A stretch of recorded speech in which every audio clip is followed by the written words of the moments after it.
So UFC 284 fight week is here, and in Islam Makhachev's first title defense, he's going up against what many people consider the number one pound for pound in the UFC currently. Dwayne, what do you think this means if Islam wins? I don't think it makes Islam the pound for pound. In all honesty, I think it's very interesting that he's fighting an invading champion. Someone coming up. But I think he's expected to win. In all honesty, isn't he? He's fighting someone who's a weight below him, much shorter. Doesn't have much experience with these high level grapplers because don't forget, 145 is not a grapple heavy division. And so I feel like beating someone smaller than you and someone you're expected to beat does not make you the pound for pound king. But to be honest, I think the pound for pound rankings are all kind of nonsensical anyway. Like, what do they even mean? Who cares? But it's so tricky, isn't it? It's tough, but I think that no matter who wins this fight, there's built-in excuses for if they win or if they lose. If Islam wins, everyone's just going to say, well, it was expected, because of the reasons that you've just stated there. If he loses, people are going to say, well, he's against the pound for pound, who's been dominating his division. So obviously it's going to happen. That's the thing. There's too many built-in excuses, and the energy that we have right now about what is going to happen, everyone's like sort of torn between the two. That'll be instantly forgot when one of them comes out the victor. It's a strange sort of realm that we're in because obviously you don't know what's going to happen until one of them gets the hand raised or until the cage door is locked, shall we say. But if Islam wins, he gains a sense of, sort of pride and respect, all that kind of thing, but he doesn't gain another belt. But if that happens, who the hell is going to challenge him next? Someone in the lightweight division who has been running through for a while, but there is a lot of contenders. Yeah, I mean, it's really tricky who you will fight next because there's so many contenders there, isn't there? You've got Oliveira, Dariush, Poirier, you've got Gage, Fizez. Is that Fizez? Is that what you say his name? Fiziev. He's, Fiziev, that's it.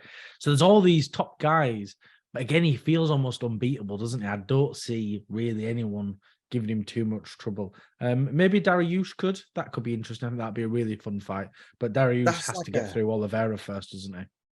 That's true. Yeah, I mean, it feels like everyone's got Beneil Dariush just in the bank, ready and waiting for whether it's a conversation or whether it's, when we all like just do fight planning in our own head, or what would be cool to see is this. He hasn't been tested until he's fought Benny Dariush. Yeah. But it's a fight that makes sense anyway. Dariush deserves it. I mean, I personally think that he does need one more fight before he fights the champion, but we thought that about Islam himself, didn't we? Yeah, that's true. Because you're right. With Dariush, though, the big problem is like, who's he really fought? Who's a really big name, and he's not been fighting these huge top contenders, has he? So I really want to see what it's like when he has that huge step up in competition. And he could make a good contender. And you're right with Islam, he didn't really deserve a title shot, in all honesty, did he? I know a lot of people will be upset hearing that, but it's true. You can't come off beating no top 10 guys and then be in the title picture. But, he did, and he managed to get it. So good for him, right? That's the thing of, he beat Dan Hooker in the first round, and then obviously Dariush had to pull out of the fight. So a win over Bobby Green secured him a title shot. You're like, well, but it doesn't matter now. He's obviously proved that he does belong there because he dominated Oliveira. He didn't look in trouble at all, really.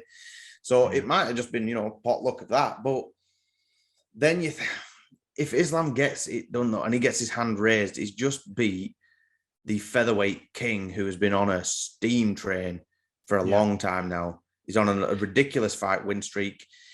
And then it's just waiting for the next contender, because then it's just everyone else fighting. Oliveira said that he might fight Dariush. And after that, then who's going to come up to him? Yeah, that's such a good point, because we do talk about Volk being that featherweight king. And it does feel like I'm kind of, even though I've picked him to win, feels like I'm just writing him off, going, oh, well, of course Islam's going to beat him. It's obvious he's going to beat him and all that stuff. So it doesn't make him the pound for pound king. But, if he does beat someone like Volk, who really is such a high level fighter, then maybe he is the pound for pound king, right? Maybe I'm just being a bit too negative on Islam there. Well, maybe, but There is, because again, like I said, there's always that excuse where if he does do it and someone says, oh, he's now the pound for pound number one, surely. You go, yeah, but it was someone in the weight class below, coming up, all that kind of thing. So there's always a fabricated excuse built in there, no matter what happens. But overall, I'm just excited to see the actual fight, to see these two. It's like the unstoppable force, immovable objects. It's Hogan and Andre again. It's happening, Dwayne. If we get a body slam, I'll do a backflip. We might actually get. I'll break my neck. Yeah, I don't think you can do a backflip anymore. Maybe just a slow back roll, maybe. But yeah, 100%. Yeah, but 100%. It's a fight that's going to be incredibly exciting, and there's more than just belts on the line here. There's real legacy, isn't there? And I'm incredibly excited for the fight. But I think that's all we've got time for. If you can like, comment, and subscribe, it really does help us out.